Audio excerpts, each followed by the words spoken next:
हरिनगर का गांव बहुत अमीर है। यहाँ के लोग सिर्फ अपने काम से मतलब रखते हैं। ऐसे ही लोगों को मतलबी कहा जाता है। यही गांव में पीपल का एक पेड़ है जो बहुत ही घना है, जिसके नीचे चबूतरा बना हुआ है। सब लोग हंसी खुशी से रहते थे। लेकिन एक दिन भिखारन बुढ़िया भीख मांगते हुए हरिनगर गांव पहुंच जाती है।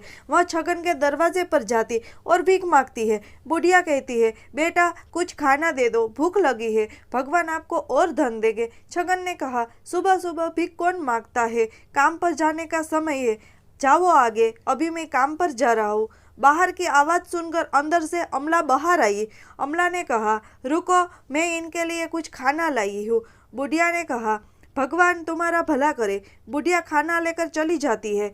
छगन कहते, क्या ज़रूरत थी खाने देने की, पैसे की बर्बादी करती हो, लोग सब हमसे अमीर हो रहे हैं और तुम पैसे उड़ा रही हो। अमला ने कहा, तुम बिना मतलब के बात मत करो, खाना खराब हो चुका था इसलिए दे दिया। खाना लेकर भिखारन बुढ़िया पीपल के पेड़ नीचे चली जाती है। खाने को खोलती है तो उसमें से बदबू आती है और गौर से देखो तो उसमें कीड़े पड़ चुके थे। गरीब बुढ़िया ने खाना फेंक दिया और दूसरे घर भीख मांगने चली गई। और वह सुशीला नाम के औरत से बोली। बुढ़िया कहती है, भगवान भला करेंगे तुम्हारा, मुझे कुछ खाना दो, और हाँ, गंदा खाना मत देना, मैं पहले से ही बीमार हूँ और बीमार हो जाऊंगी। सुशीला ने कहा, हाँ हाँ, भीख मांगती हो और ऊपर से फरमाइश, जाओ, नहीं है मेरे पास देने के लिए कुछ। गरीब बुढ़िया वहां से दूसरे घर में खाना मांगने चली गई। एक आदमी ने थोड़ा सा खाना दिया। बुढ़िया ने कहा, बेटा थोड़ा सा खाना और दे दो, इसमें तो पेट भी नहीं भरेगा। लड़का ने कहा, देखो, हम इससे ज्यादा नहीं दे सकते, महंगाई का जमाना है, पेट्रोल कितना महंगा हो गया है। पता है, गरीब बुढ़िया को गांव के लोगों को इतनी कम भीख मिली कि उससे उसका पेट नहीं भरता। कुछ दिन में वह और ज्यादा कमजोर हो गई।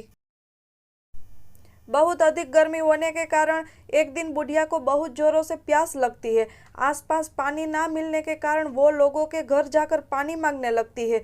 लेकिन वहाँ के लोग इतने मतलबी है कि गरीब बुढ़िया को पानी भी नहीं दे रहे हैं।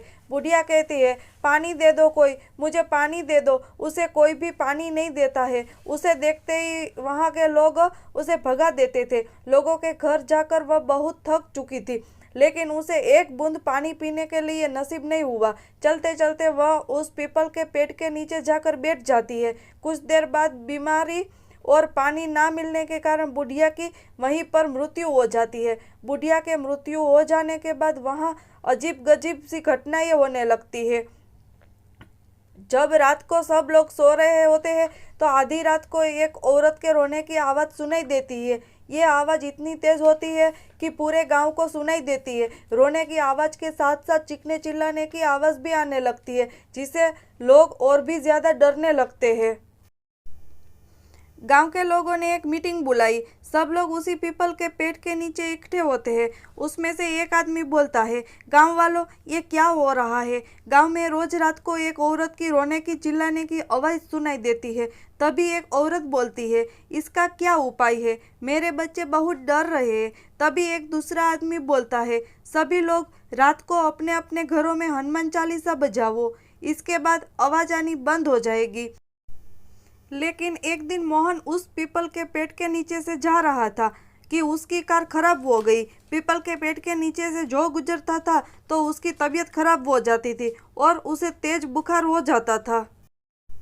आपको ये स्टोरी कैसी लगी वो कमेंट करके बताना। और हाँ, आपने अभी तक चैनल को सब्सक्राइब नहीं किया है तो चैनल को सब्सक्राइब एंड लाइक कर देना।